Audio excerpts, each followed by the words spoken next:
colleague later. Uh, we have actually this component, identified as a very important component. Now, there are operators in the wastewater treatment system, STPs and so on and so forth, but the safety of the, those operators and the risk management, plan is not that robust, I would say, and is not everywhere followed possibly. So this is very important thing to, make part of the entire wastewater handling. Water quality, as I said earlier, not just what is known to us since years that we have been monitoring, but also what is our potential risk, as I said earlier, on emerging pollutants, for example, radioactive material, or many other contaminants of, interest, which are possibly not monitored, but are very much there in the, environment and can be possible health hazards, need to be, part of our planning for not only monitoring, but also, analyzing and decision making from time to time. Technology is, yes, very important, but how do we use that technology? How do we generate the information of the success of or performance of the technology and use that information for real-time decision support system is as important as it should be part of our, capacity building program. And therefore, an integrated scenario planning is very important. Now, it's very often seen that, a particular department is working in an island, is not really connected to the outside world, how water works with them, how water interacts with them. Now, a ULB might be, dealing with intake water treatment and supply, but the intake water, can be impacted by the impact of climate change.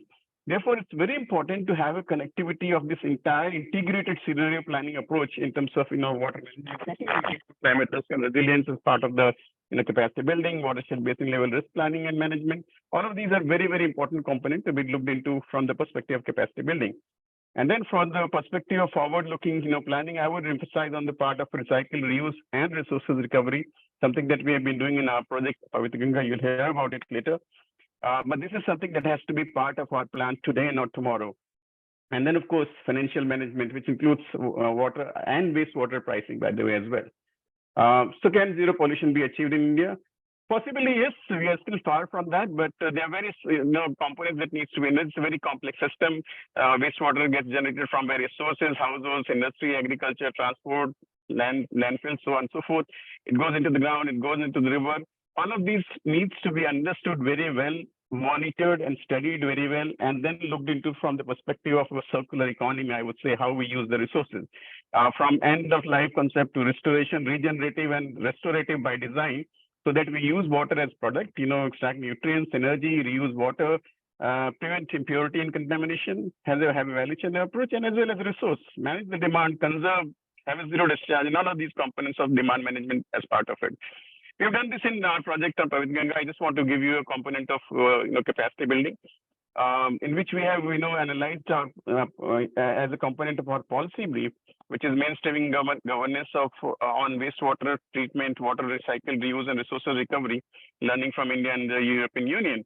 And we have mentioned into that improvements are needed in the institutional framework for water supply distribution, sewage treatment, reuse, both at national and state levels, with clearly defined roles and responsibility, supported by adequate infrastructure, manpower, and finances. These are very important components for success of institutional strengthening and monitoring capacity. Regulatory agencies have limited human resources and possibly the capabilities as well. Therefore, the capacity enhancement on various kinds of subjects that I mentioned earlier will enable them into a better pollution monitoring and therefore prevention system as well. The recycle, reuse, and resources recovery systems are a bit complex. Therefore, proper training needs to be there, given to for engineers or operators, and need to be ensured for that potential recovery for efficiency which should be attained. As I mentioned earlier, regular and planned engagement of key stakeholders and policy formulation and its implementation is very important. So therefore, community mobilization, awareness, capacity building are very important for collaborative action. And it also is important, in terms of it's needed to create demand for the end products, especially when you're talking about recycled reuse and the acceptance of the recycled products, and it's key for viable business models as well. So it's very important that we make sure that we have the capacity building of the key stakeholders taken into account. Also, investment in monitoring stations, monitoring capacities are needed to better identify the pathways of pollutants. So this is something that we have been also emphasizing in that. So all of these are the components that Pavit Ganga basically aims to make for a contribution to these endeavors. I will just quickly run through some of these things that we have done as part of the capacity building. We have had several stakeholder workshops, policy brief, co-creation workshops done, on various topics, identify MCDA models, and then we have been also running the wastewater safety planning, for the STP operators, including citizen science for capacity building and capacity building on water quality monitoring and testing as well. So these are some of those interventions which we are doing as part of the project in Pavit Ganga as well. These are some dissemination material, and Nico would be possibly very much aware about this, and he can share. We had also, conducted several workshops, launch of the policy brief. They're all part of those, dissemination of information, capacity building, and engaging with the local stakeholders. So I stop here. Cannot emphasize more on the fact that, it's a very important chain to have capacity building of the stakeholder, engagement of the stakeholders, planned as part of the project, have the investment foreseen and not as part of any project for it to be successful with future and sustainably, sustainably carried forward. I'll stop here. Thank you. Thank you, Anshuman, for this presentation. We will now go to the next part. As already announced, we will have a presentation of 7 projects. We will start with Pennywater. Do you see the entire screen in presentation mode? No. Okay, so we have Fabio Ugolini from Pennywater. He will present advanced oxidative wastewater technologies for the removal of antibiotic-resistant bacteria, genes, and emergent contaminants. And before Fabio can start, I would also like to emphasize that you can share your questions in the Q&A of this webinar. They will be answered later on in this webinar. Fabio, the floor is yours. Thank you, Nico. Yes, I am here. Can you hear me?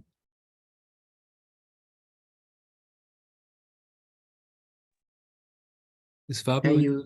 Can you hear me? Yeah. We cannot hear you, Fabio.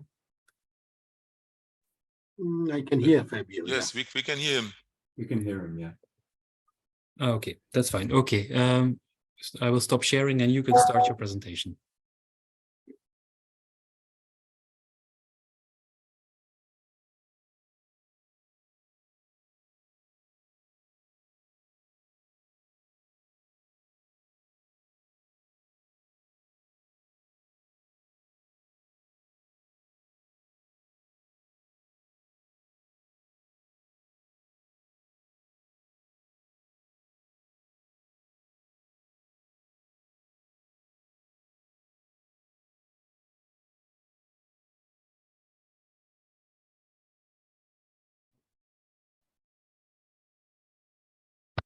Sorry, I can't hear him anymore.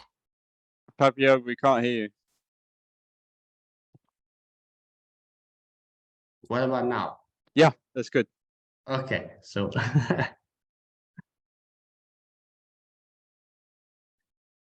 sorry about that. Again, thank you, Nico, and thanks to Pavitra Ganga for organizing this webinar and inviting us. My name is Fabio Ugolini, and I'm going to talk about the capacity building actions that we carried out in Pennywater.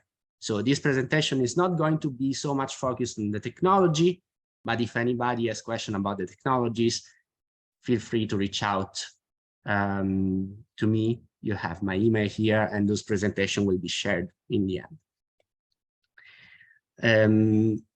All right, so when I think about the capacity building action that we carried out in the project, I would like to group them into main groups. One is the capacity building for technology transfer, and one is the capacity building in support of community outreach, which in turn we can divide with the work that we did with the schools and the work that we did with the communities. Now the schools are part of the communities, but I think it's important to single it out because of the relevance that it has. So starting with the capacity building for technology transfer, Pennywater developed 6 technologies. 3 of them are for wastewater treatment on the top, and 3 of them are for drinking water treatment in the bottom.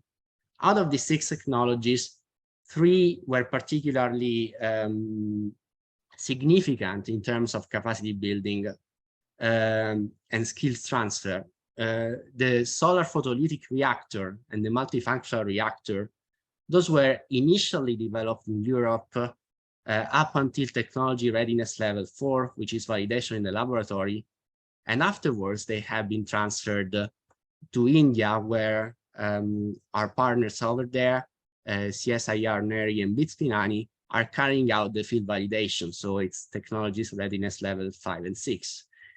In order to make this happen, of course, the capacity building is consisting in the skills transfer between in the operation of these technologies between the European partner and the Indian partners.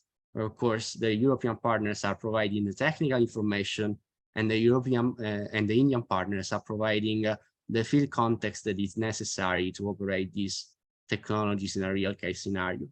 In the case on the filtration, absorption, and UVC-led device, this device was co-developed since the very beginning between Europe and India, where the Indian partners have been in charge of a module and the European partners have been in charge of the other one. And now those elements have been joined and are being validated in India in the field. So technology transfer here and capacity building happens through staff exchanges and co-production of standard operating procedures for those technologies. Now, as I mentioned, all three of those technologies are successful in the field in India, and we are collecting a very precious field data for their demonstration in the field at different sites. We have the solar photolytic plant in a sewage plant in Mandevadi, the multifunctional reactor in an Air Force base in Vayusena, and filtration absorption, a UVC device at the campus at BITS-Pilani in Goa.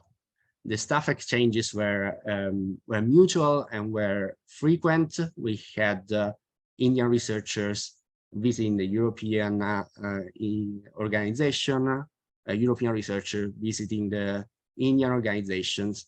Therefore, here the capacity building has been largely internal to the consortium and consisted in a transfer of skill that I think was successful and facilitated by the entire framework of this cooperation.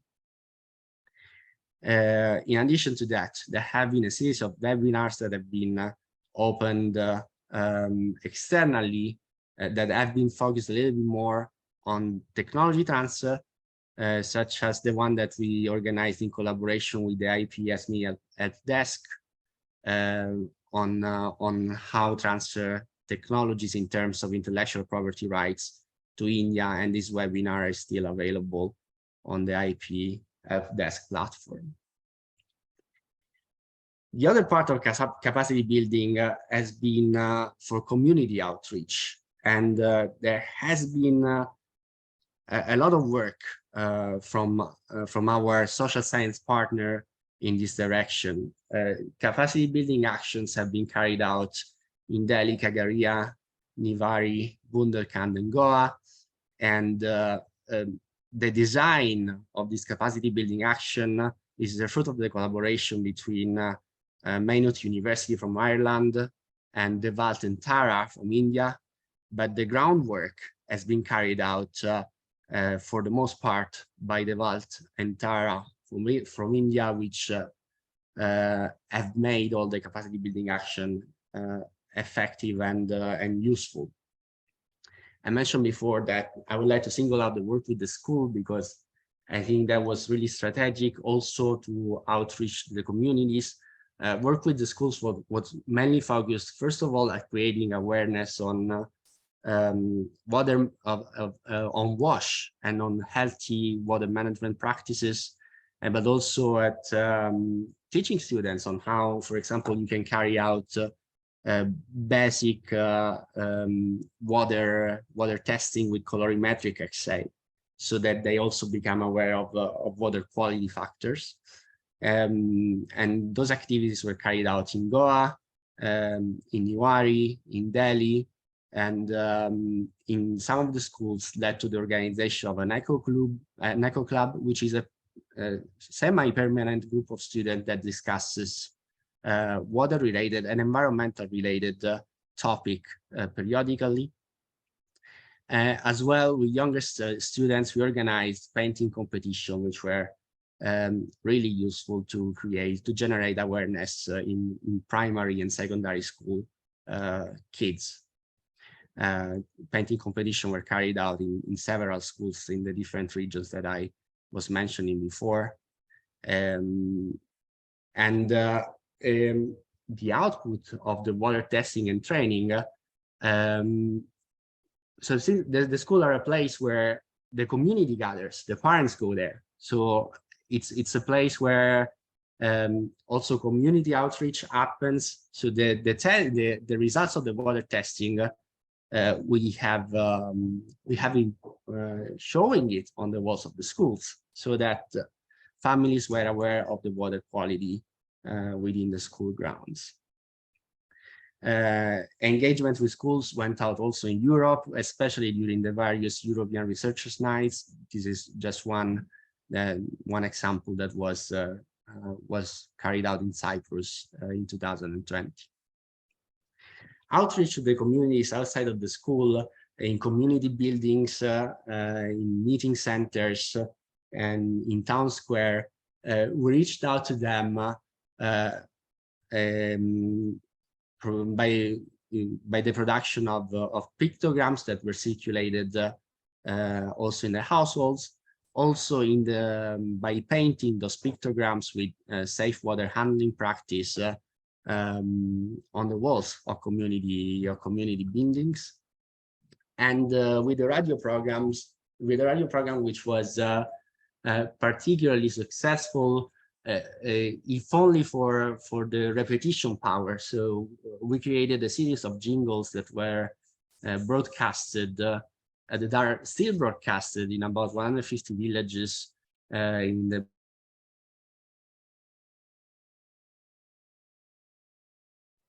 Can you still hear me? I'm getting an error on my microphone. We can still hear you Okay. and see your screen, Fabio. Sorry? You see? We can still hear you and see your screen, so Okay. everything is fine. So we had several broadcasts in Iwari and Jansi and Bundelkhand.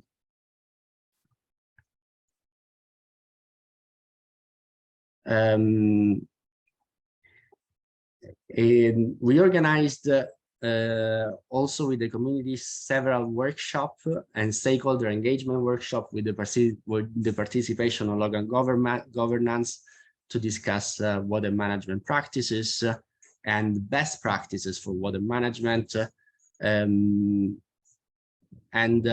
Some of these workshops, they have been continuous throughout time, and have touched several different kind of topics. As well, focus group discussion to understand what are the most important user needs and desire of the local communities. For example, in Bundelkhand is very relevant. Arsenic contamination is a major issue, so that was one of the outcomes of the community engagement activities, that besides making people awareness of increasing people awareness of water issue, was also understanding what was the main problem they were aware of at the time. And the training program had been carried out also in several different regions, making also use of particular international event like the Earth Day last year. Those capacity building actions were covered by local newspaper and by the newsletter that have been published by the Valtentara, and some of the results of the community outreach have been published in some deliverables that are available on Cordis at the moment. I'd like to give a little bit of credit to the people who have been putting the most effort behind those activities: Dr. Solanki, Dr. Yasrotia, Upadhyay, and Bhartipudi. and of course to the entire Water team. My presentation is concluded, and thank you again for the time.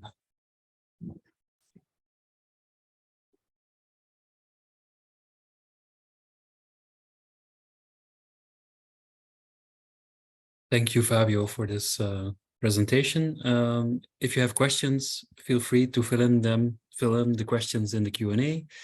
And then we will move to the next presentation, which is from the project India H2O. And it will be presented by Anurag Mutkal. Let's see. No, I'm sorry. There is first a presentation by Lotus. Berengere Lebenthal and Senthil Murugan Subia will present. I'm trying to get back in presentation mode. Berengere and Senthil, are you ready? Can now share your screen. Berengere is going to share the screen. Okay. Yes. Good The morning, floor is yours. good afternoon, everyone. Give me 1 minute before I present the screen.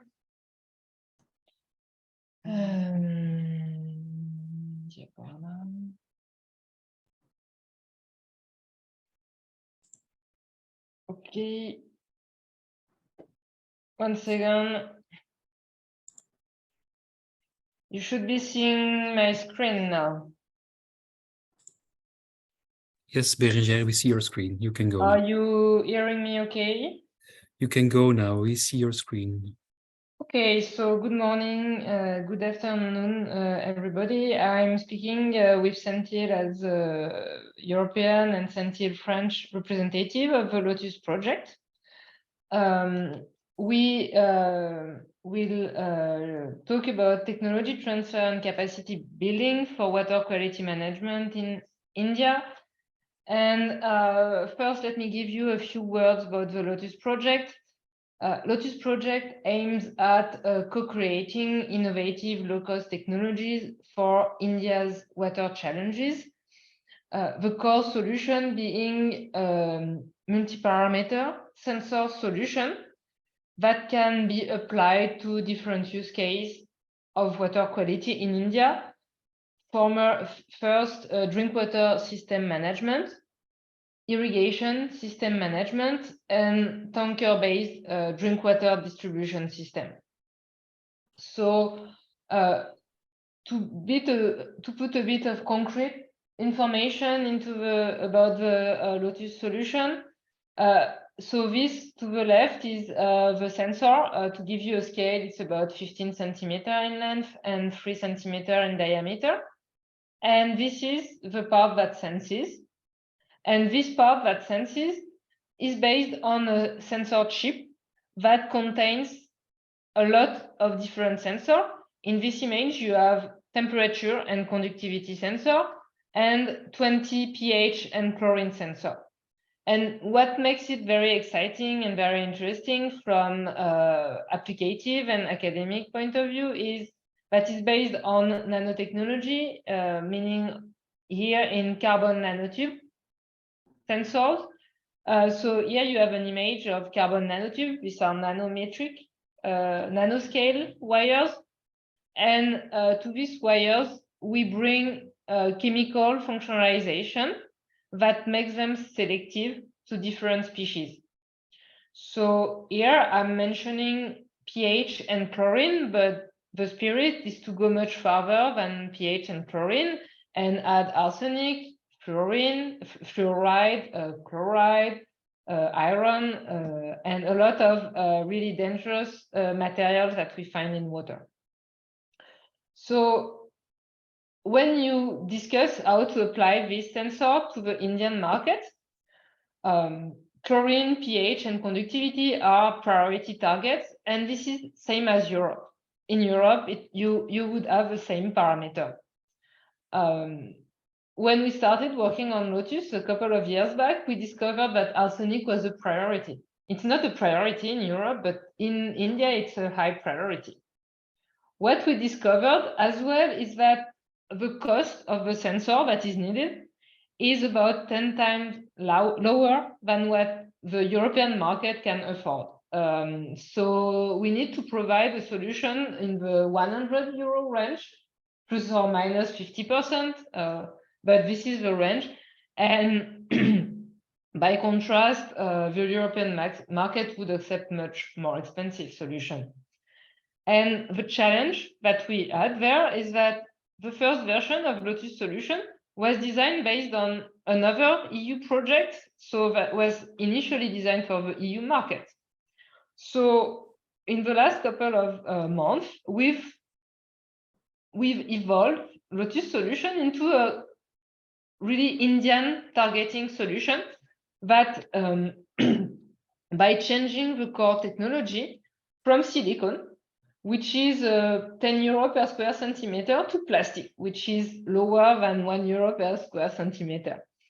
And the first prototypes are currently under test, and the pre-series are expected to be available in a couple of months. So you might think I'm going into a lot of details, but this is very important to understand technology transfer. Because we were able to do this change in technology and move from silicon, which is expensive, to plastic, which is very cheap, we can meet the Indian market, and Lotus sensor commercialization is being prepared with the company Hydroscope Technology, which is recently built as an outcome of Lotus to commercialize this sensor in India and in other low-income countries. Hydroscope Technology is a spin-off of two universities, my university, UniFL, and Sentinel University, IITG in Guwahati, and as well as a private company, Pyrotech Workforce, which is based in Rajasthan. A very important part is the sensor we're putting forward is a very complicated technology solution.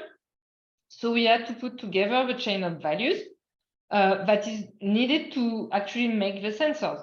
So the project, the commercialization project, involves partnership with a French company that is about to industrialize the sensor chip production, and Indian companies that are industrializing the electronics development and the system integration. To give a concrete timeline, the client testing, of course, we had to put together the clients as well, and the client testing should start this summer, July, August 2023.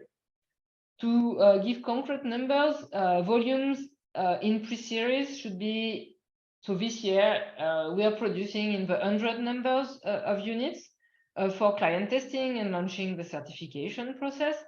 But the ultimate goal is by end of year, we will reach, we have and can reach 10,000 units and more the year after. So this brings me to our next point of the presentation, is how we train people to accept these technologies. So Senthil, the floor is yours. Yeah, so the one part is the sensor, and then the other part is how to make use of this sensor in the actual applications. So we have taken 5 applications, and one of the application is the irrigation sector. In the irrigation sector, particularly the applications we have taken, we want to optimize the water usage for the carp growth. And also we want to give a optimum nutrient where we need to maintain the fertilizer, where we need to maintain the quality of the water. So we use in this project a commercial sensor, because we are yet to come up with a commercial sensor which will be deployed in July. So we have deployed this solution with the commercial sensors available in collaboration with the Jain Irrigation. And I mean, we were able to deploy in one onion carp complete session. And the solution which we have developed is very simple and easy to deployable by any Indian farmers. So with the minimal skills, one can deploy it. So we have deployed the all the inputs through their mobile phone. So for example, when the rain came, what was the growth of the carp, so they can take photos and then they can upload that, and then they can provide that as information to the scheduling application. And that scheduling application will enable, when to cork the next watering and also next fertilization. These are all decided in a scheduling platform in a cloud. And then the message goes to a farmer who's going to deploy the solution in the mobile phone, and they deploy in a regular manner. And there was an initial coordination, basically, from cloud, how to train it. So the people from Jain and people from Technical University Dortmund collaborated, and they have demonstrated saying that how to deploy it. And then we were also giving a training to the people how to daily on their mobile phones, and then recommendations, and then water quantity, how much to feed. And end of the day, we did 2 test cases. One is without having a monitoring solution and sensing, basically a moisture sensor and a water quality sensor. And the another one is that we are allowed them to farmer to do as usual regular copying. So then we found that with the monitoring, there was no cork damage, and there was a significant amount of water was saved compared to the usual method, basically the other use case. And we are yet to quantify in terms of cork yield. We are in the edge of the process. We will be able to quantify how much yield is increased. Can you move to the next slide? Yeah. The next one is that we have developed electrochlorinator in collaboration with Aquatron in Europe. In this project, in this objective, there was an electrochlorinator, and then how do we integrate this electrochlorinator with a continuous water supply system? So we have installed this in our institute, IIT Guwahati facility. So where we would like to give a training to the unexperienced laborers who will be fitting this equipment. And once we complete this training and then the hands-on experience, we will be moving this system to Bangalore, where we are planning to deploy a tanker water system. And in that tanker water system, this particular electrochlorinator will be integrated in online. And then we will be using a Lotus sensor to monitor the chlorine concentration in the actual tanker water condition. So this is part of the slides where our local laborers and the engineers were trained how to deploy this particular electrochlorinator in a given scenario. For example, there's a completely remote location where you don't have a grid power, and then we have installed a solar, and then how to collect with the solar, get the power, and then operate the system. And then in certain location we have inline pipeline where we don't have still a sensor, but how do we control with respect to flow when we have 2 different flows, and how to monitor and how to control the chlorine dosage. So these are all the certain ground exercise which we have gone through, and then we have demonstrated. And the next phase also, we are planning to deploy these sensors in the actual water distribution network in Guwahati, that is expected in next half of the year. Next slide. Yeah, this is about the Lotus. Any questions?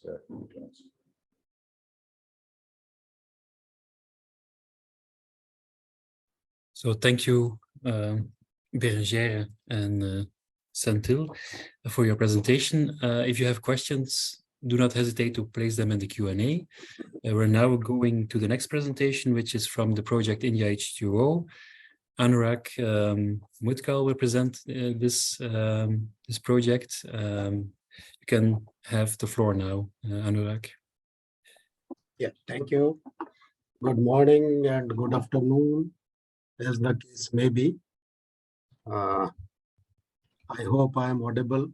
You're audible and visible, but you should start your presentation mode. Yeah, thank you.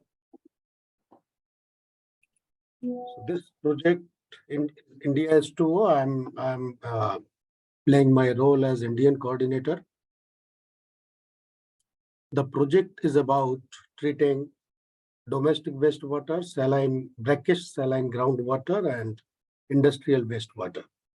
So we are targeting all 3 categories. And to make this multidisciplinary, the strategy is that the untreated water will go through glycophytic plant and remove some contaminants.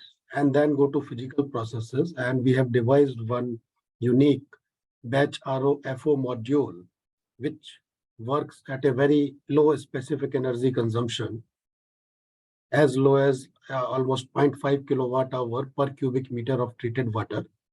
And recovery is also very good, of the level of about 80 to 85%. Then, as an usual problem, the reject, whatever about 20% reject comes out. From that also, we are growing halophytic crop called Salicornia, and this is a proven model in Israel. So we have replicated the same at coastline and wherever we are installing these plants. In due course, I'll show some footage, some pictures. So that 20% reject will go in growing that Salicornia crop, which has a high value. And in Europe, many of our European colleagues might have experienced, the price of this is about 15 to 20 euro per kg. And the rest of the treated water goes to the source. So this is the idea. Coming to the capacity building, we are working in a village at coastline. The distance of the village from coastline, aerial distance should be about 2 kilometers. So water quality is brackish and saline, and they don't have many options. They store rainwater in rainwater harvesting tanks, and count on that water for whole of the year. They have very limited crop options also. You can see this village is the blue dot on the bottom one. This one, the ideal distance is not more than 2 kilometers. So if I describe my state, Gujarat in India, this has 3 lobes, and lateral distance at coastline should be about 1800 kilometers. And towards inland, when we come up to 10 kilometers, the salinity in grace and salinity matters. So it's a matter of about 1800 square kilometer, even in one state of India, that is Gujarat. So we are trying to replicate the Israeli model by consuming reject and by naturally available saline conditions over there. And then we will expand this to the other coastline areas in India. In the bottom, you can see Philip is making conversation with the villagers, and Gabriela is also standing with them. We came out with unique solutions like real-time monitoring sensors. So we installed a plant in that village, which is about 500 kilometers from my university. And I can monitor all the parameters on my laptop or mobile by an indigenous app developed by our partner Siri Pilani in India. And these are all low-cost sensors to measure TDS, conductivity, flow rate, etc., etc. And with the help of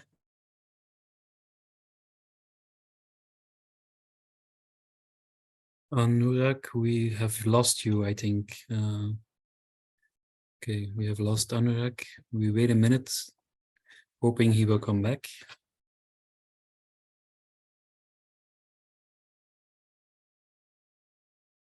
It's a pity that he has lost connection during his presentation.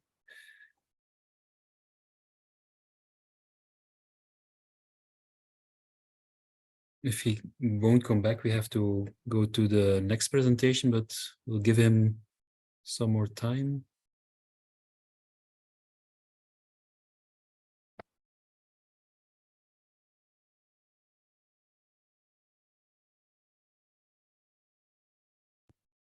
Nico, how hard are we with the timetable? Because I think we are a little bit delayed, right? Yes, we are. Yeah. Okay. I think if he does not come back soon, we have to go to your presentation, Mirko. Yeah. Should I start or? We 10 seconds. Yeah, you do the countdown. Come on, Anurag. No, I think we can start your presentation, Mirko. Okay, I will share your screen and I share my screen, and then if he comes back, I just stop. Okay.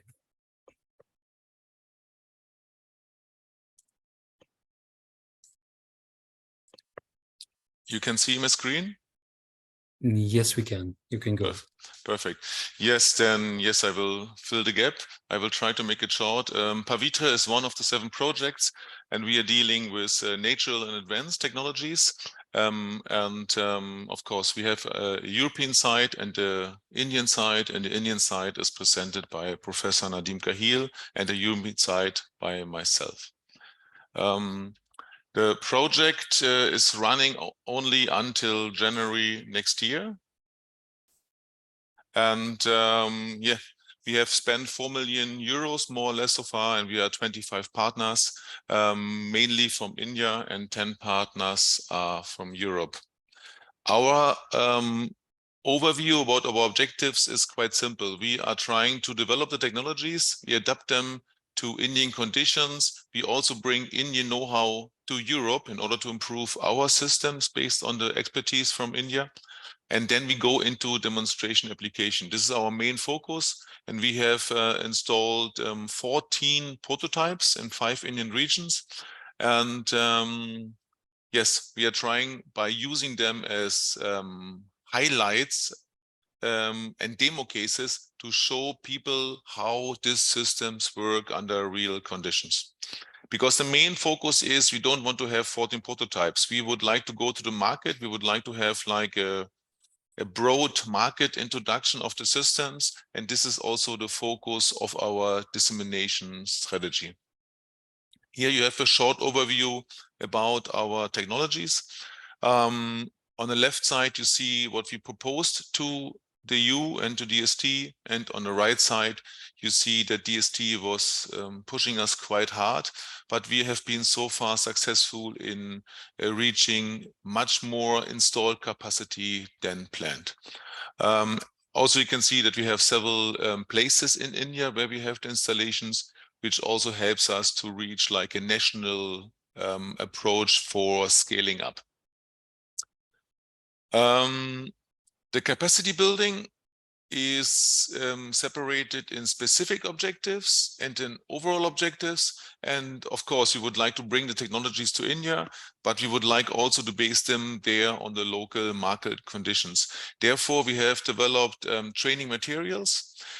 We have now actually selected 5 companies in India which are interested to produce and implement the technologies there. And we are working on several joint ventures in order to keep the technologies alive after the project has ended. The capacity building strategy in the project is really clear. Of course, we try to strengthen the networks. We're focusing on the joint ventures. We promote in general the activities mainly based on our demo sites, where we bring people, we explain how it works, we show them the cost and benefits. That means we have real numbers to show. We have products to touch. And I think this is a main important thing.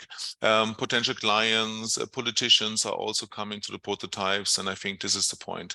In order to transfer the knowledge, we have developed several training and awareness workshops where we provide the market information, technical insight information, but also the business models we are following.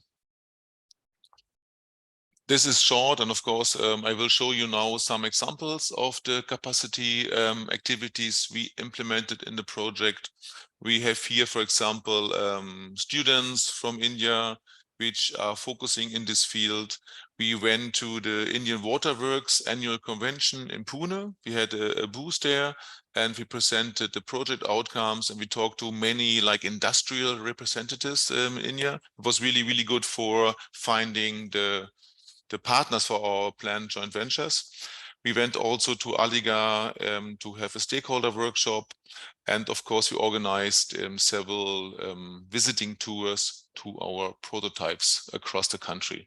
The training workshops, we focused on big exhibitions in Sri Lanka, but also in India, where we went to Chennai, for example, to Aligarh, to Pune, to have several training places with quite a lot of participants. And at the moment, we are sorting out like the public the politicians, in terms of stakeholders, but we are trying now really to focus on Indian companies working in the sector, knowing the field, knowing what kind of systems are cost effective and sellable, and then trying to go in the phase where we multiply selected technologies. And this is more or less, we're trying to support these activities by media. We have been in several medias in India, but also in Europe. We have signed agreements with local authorities for future demonstration cases. And these are the main activities. What I would like to highlight is one activity which we are planning in Delhi in November, where we have a training workshop, where we have several sessions, and we have our 15 Indian companies invited, and we will sign the agreements, train them, bring them to the field, but we also will present then in this November time our results to DST. And if anybody is interested to join us, we have also an open session during this 3 days in Delhi and 1 day in Aligarh. Yeah, what is the added value? So far, we have 15,000 people served. We will reach close to 50,000 if all the prototypes running on full capacity. We have our technologies adapted to India. We have systems, for example, our short rotation system on fast-growing trees. The cost benefits are in a way that we produce up to $7,000 per hectare as an outcome. That means we make wastewater like I would not say profit making, but it's like a win-win situation. We produce biomass, which has a real value, and we can cover the investment and operational cost. And this kind of systems we are trying to promote, of course, in India. Yes, we have signed some joint ventures. We are going to sign more. We have the showcases. We have the training installed. We will do more training.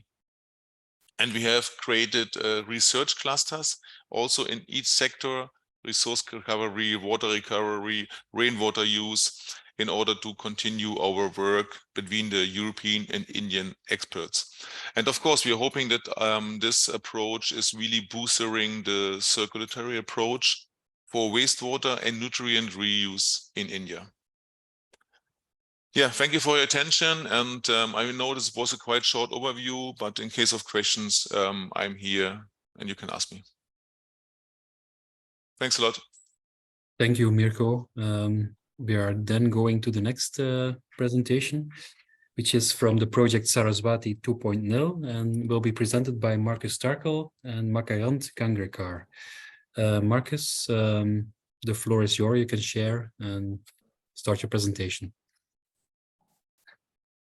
Hello, everyone. So I'm sharing the presentation.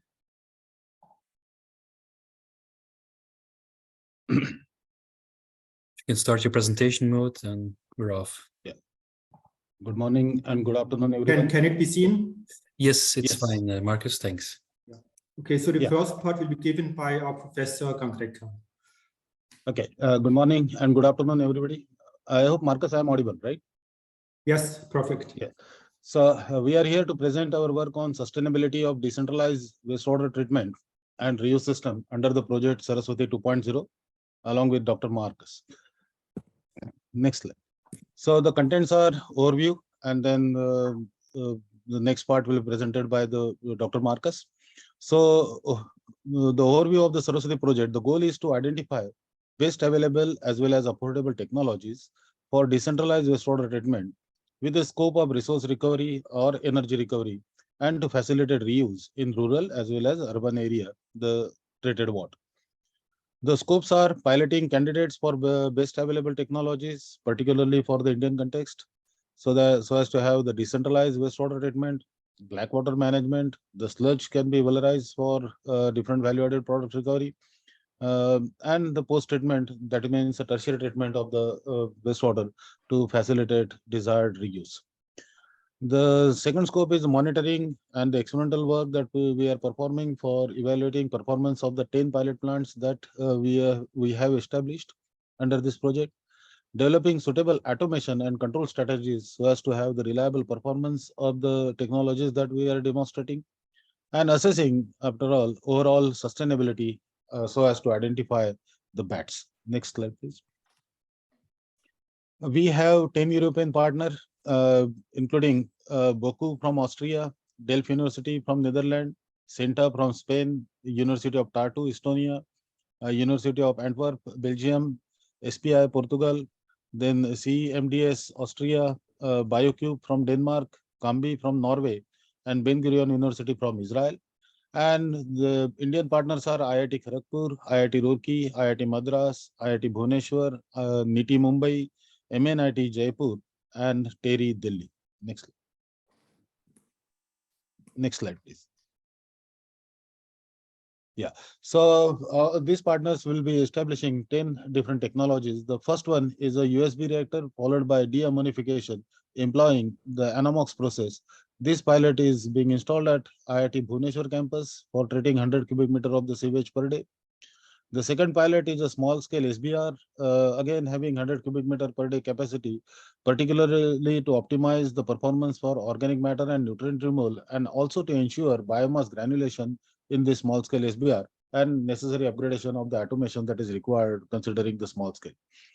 The BioCube prefabricated plant supplied by our Denmark partner, and we are evaluating its performance for municipal wastewater treatment as well as hospital wastewater treatment, and comparing the performance for these two wastewater treatment. And this activity is led by MNIT Jaipur.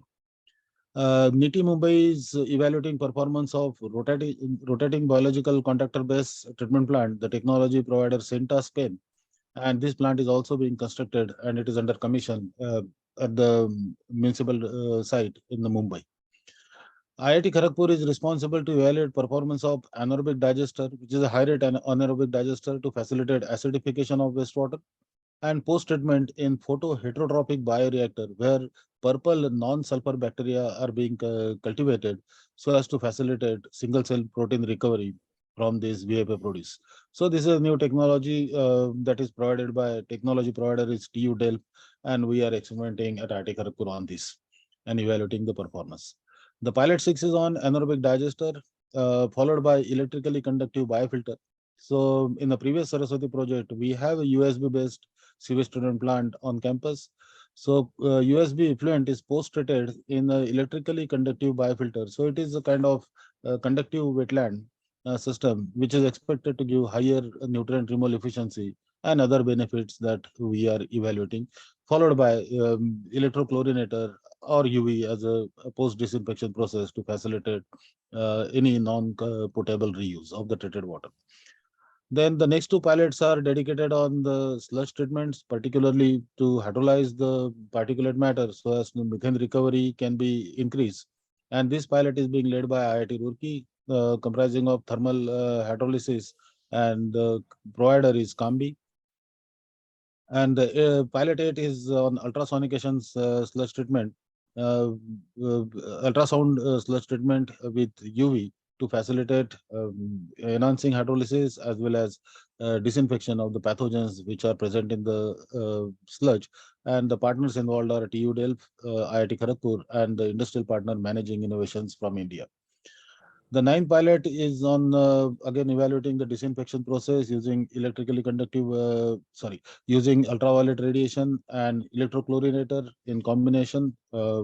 So this pilot performance will be evaluated by NITI Mumbai, and CENTA is also a partner who has provided this technology. And the 10th pilot, the technology provider is Ben Gurion University, Israel, where ion exchange membrane bioreactor is being installed at IIT Madras campus as well as outside the campus, treating actual municipal wastewater.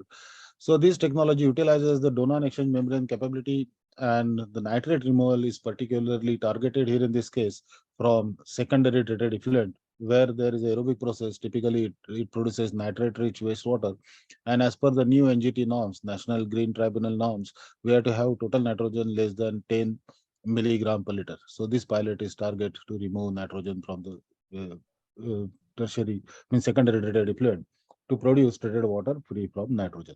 Over to you, Dr. Marcus. Thanks, Professor Greco, for giving an overview of our pilots.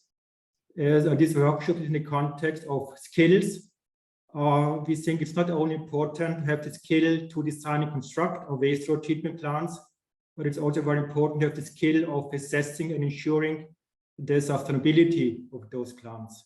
And why is that important? Because experience and history has shown that many treatment plants have failed because of lack of consideration of various sustainability aspects. If you're more interested in getting data or supporting this statement, I have put some publications on the right side here. And as President Greco mentioned, we are aiming at identifying our best available technologies. In this context, I would like to highlight two acronyms, namely BATNIC and CATNIP. As you might know, BATNIC stands for Best Available Technology, not entailing excessive costs, and CATNIP is Cheapest Available Technology, not entailing prosecution. And in developing countries, very often the CATNIP principle is prevailing. And the reasons for that, I think, are also well known. One is the lack of funding, in particular funding operation, institutional weakness. There's often hardly any enforcement of standards, etc.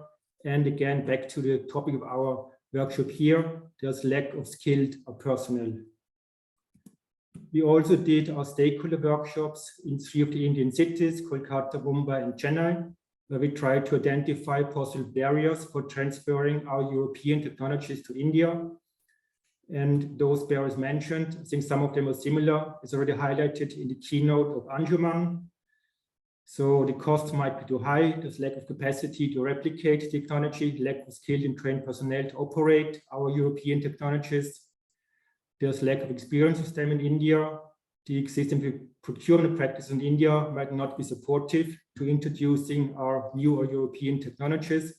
There's an issue of certification in India. We have acceptance issue for certain reuse scenarios, and of course the all-time important topic of the low water price, which makes our reuse scenarios less attractive. And this we faced in many workshops that stakeholders were saying, why should we reuse if the price of water is so low? But of course, that's a political issue and cannot be solved at our end. So some points here highlighted which we think are relevant. So one is topic for international standards, which can help to ensuring the maturity of our technologies and identifying best available technologies. Then we have environmental standards. I mentioned earlier the BATNIC concept, and in India has a very interesting journey. The country, a very interesting journey from earlier having more relaxed standards, which then have been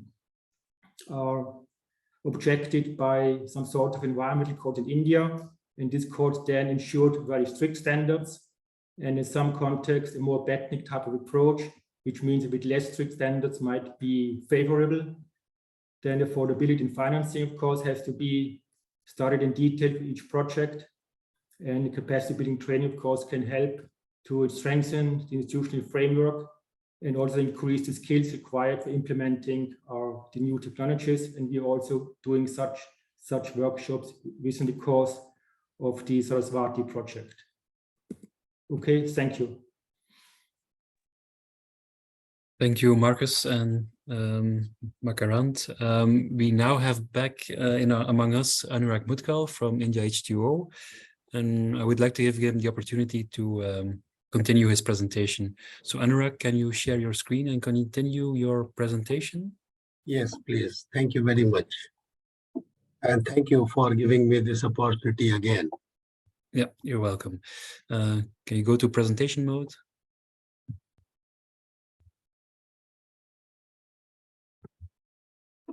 Is my slide visible? It's still in the normal PowerPoint view, so should push the present button. Yeah.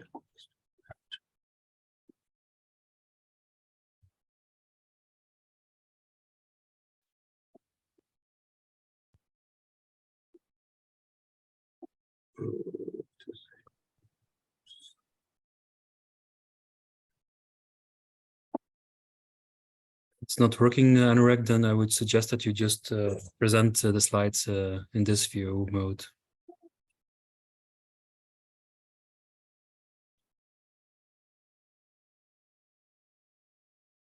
So I was somewhere here, perhaps. That's what we already saw, I think. Yeah? It was. Yes. So I was Just- telling that. Just press F5, it will work. No, it is F5. not working actually. Something surprising, something very I don't know what is happening. No problem. I'll keep trying and You can let's keep the slide like that. So Anurag, I would Yeah. suggest that you continue. I'll try to increase it from here. So Gujarat has a coastline of about 1800 kilometers, and it becomes a matter of 1800 square kilometers, the people who are residing over there. So we developed few local sensors with our consortium partner, Siri Pilani. They are expert in this. So these sensors can be installed, and these are real-time monitoring sensors. So if the plant is installed 500 kilometers away from my place, I can monitor all the parameters on my laptop or on my mobile from here. And as I told you, we are developing some crop solutions by the reject as well. So this becomes a holistic zero liquid discharge model. We created one center of excellence at PDEU in my university in Gujarat, and same machine, same system we have installed for field trials in that village. And this is a batch ROFO module, which gives about 80% recovery. And energy consumption is as low as 0.5 kilowatt hour per cubic meter of treated water. And we try to make this energy by solar PV modules. So in case, in the places where electricity is either very intermittent or not available at all, we can think of installing such systems there as well. And this is the unit which we installed in the village. And you can see the aerial distance is not more than 2 kilometers from sea. And villagers, most of the time, they will count on the rainwater only. But this machine is changing lives, and this is creating some comfort in their lives. And with the reject, as I told earlier, we are growing salicornia, and we are trying ways, we are finding ways to how to market it and how to create that food chain. As a capacity building exercise, we have started one course in PDU for BTech graduating students. This is an open elective on energy water nexus. This is running good. We regularly organize some hand-on workshop and training sessions, industrial visits, and recently we organized one skill development program in water treatment. Last month in EDS conference at Cyprus, Philip did one educational workshop on behalf of India S2. Engaging community is an integral part, and in the village, we used to do it. Poster competitions, through essay writing competitions, and through engaging and discussing with villagers on and off. So we used to pay visits to the nearby villages, and the village we have adopted in this project. And this is a regular thing we used to do that. And the machine which we have installed to make the model sustainable, we have signed an MOU with local governing body and the Gram Panchayat and the school management, so that it become a sustainable model. It should not happen that after life of the project, for some maintenance cost, the system remain idle. It should keep running. For that sake, we have signed an MOU, and you can see that connecting with the farmers, with kids, with women is an integral part, and we used to visit very frequently. Recently, we organized one water race. This is something the competitors, they will hold a cup of water and they need to reach to the finish line. So the philosophy of this is that they need to chase the finish line and they need to save the water also. So while giving awards, both the parameters will be checked, how less time they took and how much water they save. So with this, water race. This has very good feedback, and people could understand what is the importance of water. We organized 2 international conferences on wastewater treatment, one in March 22, another one March 23. We have developed one center of excellence, and we have good connect with government bodies, with the local industries, especially those who consume a lot of water. And we received good papers, about 200 papers both the times. We are doing good publication. Research scholars are doing PhD, BTech, and tech theses we are doing under this project. And as because of inconvenience, I have already killed some time, so I won't take much time. And we can be reached out here at water@pdpu.ac.in.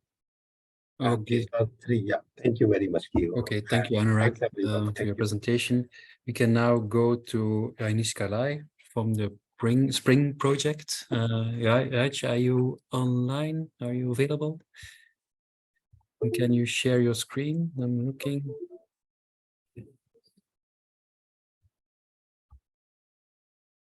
Rainish Kalai, can you join us?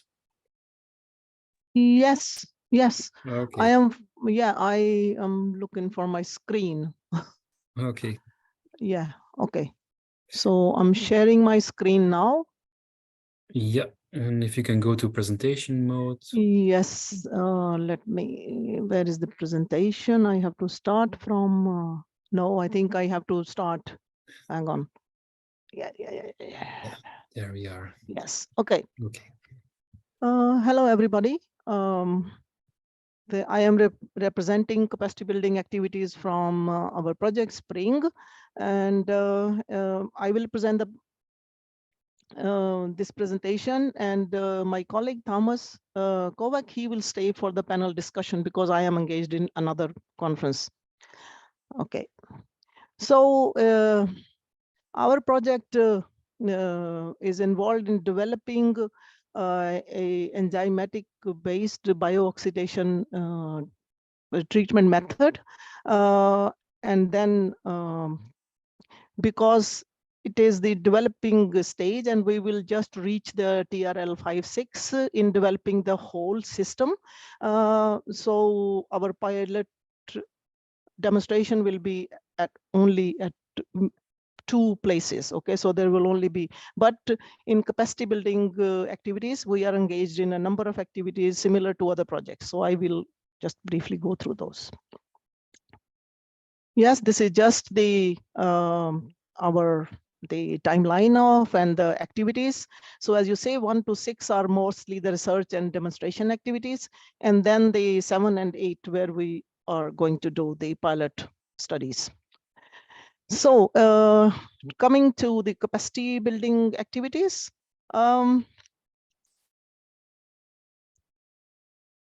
first of all, to make the people aware of their role in creating the problem and also their responsibility and becoming the part of the solution, the engagement of the society is very important. And then the technology development is also very, you can say, is a critical to improve and to develop the technology further, and which require the skills development. So our project is engaged heavily in the innovation and skill training activities. And finally, to implement any new technology in the light of new knowledge, the new guidelines are required. So, and to ensure the right framework for their implementation and in the context of health and safety of people who use it, and also to protect the environment. So for that reason, the organizational involvement, for example, the policymakers, the government, etc. So in our project, we try to we do the activities to build capacity in all these kind of, you see, society engagement. So innovation. So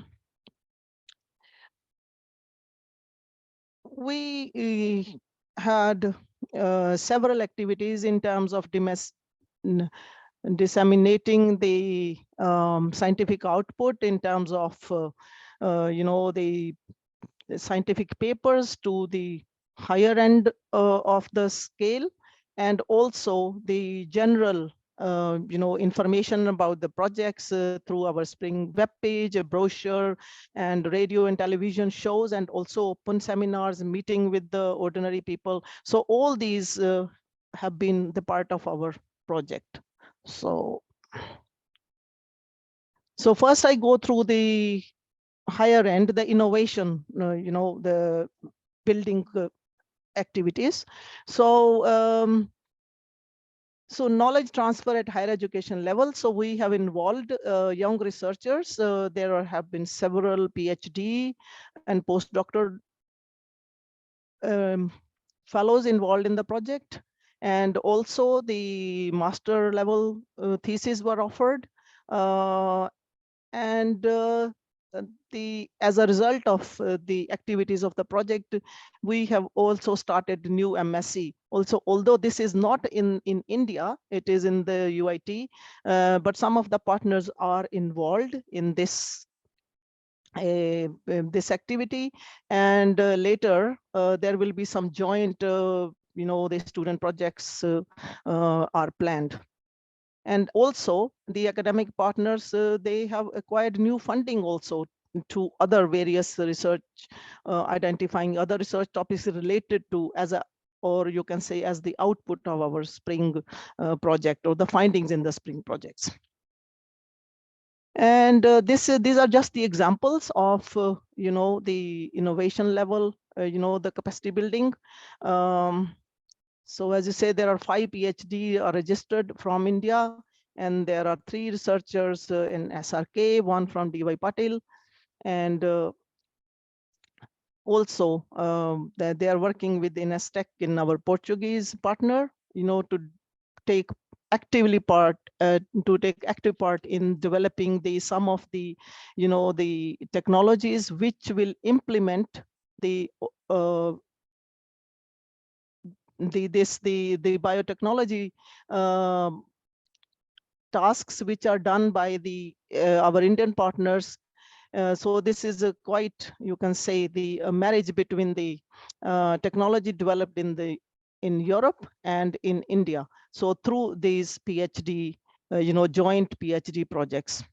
And not only, it will not only be limited to Spring, as I already said, that our technology development will be like up to like TRL level 5 and 6. So there are further scope of developing it to higher, to reach it to the commercial deployment stage. So this project also led to capacity building in terms of upgrading of infrastructure, which was done in one of our partner, SRK. And that they got another funding, from the government, and and also this ACIC scheme of Niti Aayog. So they have developed their already established this wet center into this business incubator. So next is SMEs, because the business partners, they are doing activities to strengthen the business presence of European companies in India by establishing new partnership with the local companies. And I think in the panel session, Thomas will talk more about it. And so through these meetings, business to business meetings, we are acquiring this practical information on the legal issue and other economic environment in India to, further involve in developing the product which are being developed in our project, and also the products which our partner companies already have to market that in India, or some of the manufacturing possibilities are also being explored. And especially Enviro Invest, they have started the incorporation of its associated Indian company. And there is, yeah, this is the name of the company, Biopacific Hindustan Private Limited, and they have already started a research joint venture with the IIT Guwahati, who is also a partner in the company. And they have also signed a MOU with SRK College, and this Indo-Nordic EU Water Forum. I will talk about this later, because this is the another a platform which is developed in Spring to enhance and to do more capacity building activities across the board. Yeah, so this is just an example. You know, how this India Hungary Business Forum, you know, they took part in, and this Enviro West built this relationship at scientific conferences and also workshops. They presented Spring and their own company, and signed, I think, more than one MOU with the Indian companies. And skills, yes. So SRK College and the partner Palvi NGO, they have done several activities in terms of the training of ordinary people to how to use the technology, and also for this actually they have organized a week-long hands-on training program, which involved several postgraduate students of various colleges, and the Pallavi organized online training events with joining with the first skill university in India, Vishwakarma University, and these activities are ongoing since I think the 2020, even during COVID. And we have also done outreach. You know, we have involved the partners or the participants who are not the part of our Spring projects. Organizational policy making. So this is very important, as I said. So we have had several meetings, especially our SRK College, with the local, the district politician in Andhra Pradesh, especially in the Bhimavaram region, and even the AP state governor of water source policy. There were meetings with Amit Shukla, you know, Ministry of Jal Shakti, Government of India, and Consular Trade Investment Embassy of Finland. So we have actually have done several high-level meetings to establish or enforce these relationship with the several embassies, especially embassies of the countries who are partner in our project, and with the local officials who are from the water department, wastewater treatment department. So there have been MOU signed with some of these organizations as well. I mean, this is very interesting.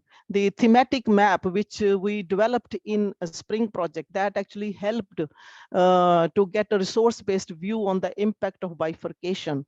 And actually they took notice of those maps to then transfer to administrative blocks of some parts of West Godavari district to Bhimavaram. So this is really the direct impact of kind of, you see, the output from Spring in capacity building.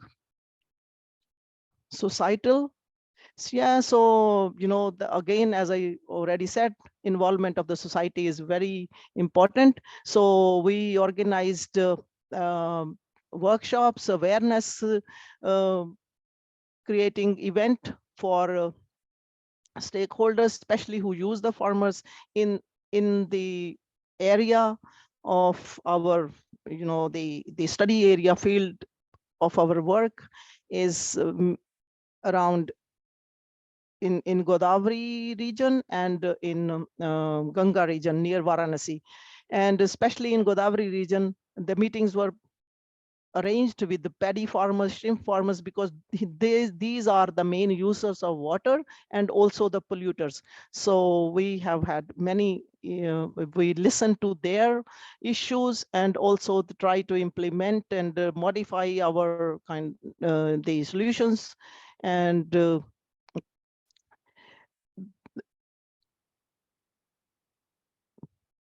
there are other outreach activities also representing spring at water awareness events. MIT Pune, the Jal Jeevan Mission event organized by Ahmedabad Jal Board also we attended, and we disseminated the outputs of our project with all like avenues. So these are just some of the activities, because we also involved communities, and this picture shows, when we were gathering data for making our maps of pollutants and hotspots in the region. So how our researchers and the local people, how they work together. So yeah, these are the events, just highlights of events organized in Bhimavaram and in Varanasi. And if you see, there were local politicians and the local officials, the head of municipality and deputy commissioners, etc., were present, and we had private meetings with them highlighting the water issues in the region. And yeah, this is the highlight of our capacity building activity. We formed this virtual platform, this India Nordic European Water Forum, and which we launched this year. And all the high dignitaries, for example, the head of this Ministry of Jal Shakti and the ambassador of Finland, Norway, and the Science and Technological Consulate. All these guys were present there. And later, actually, we were asked by the ambassador of Denmark to interact with him. So that was like, this interview happened afterwards. So this also showed that the impact of this activity. And companies like Tata Cleantech Capital and Nokia, these are big companies who presented at this launch of our forum, and they showed their willingness to join the forum, because which is going to be the self-sustained platform after the project, to provide this capacity building activities to communities, to the businesses, companies, and the officials. So there were several SME who attended this session, business to business session. I think almost 30 to 40 small and medium-sized companies attended this. So we will continue with these activities. This is just a summary of what we did in terms of awareness programs, conferences, and meetings. And we are planning now the second water summit in January 2024, which we are waiting to get a date for from European Union for their event. So we will just plan around that. And we will also launch a business plan for commercial viability and sustainability of the outputs of the output of our project, as well as the output or the products developed by our partner companies in June 2024. Thank you. Thank you, Raj. We can now go on to the last presentation of the projects, which is Pavitra Ganga. We have a bit of delay, as you all have noticed. We will continue until I have 12. to stop sharing. Okay, stop share. Saroj Sharma will present for Pavitra Ganga. He's from IHA Delft. Can you share your screen?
Okay, so Raj, you can go now.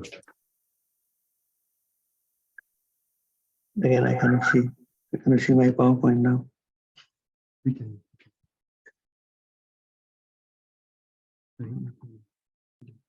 Press here. Yeah. Sorry. Okay, we need some technical expert. I see this one, not that one. Maybe this should be made smaller.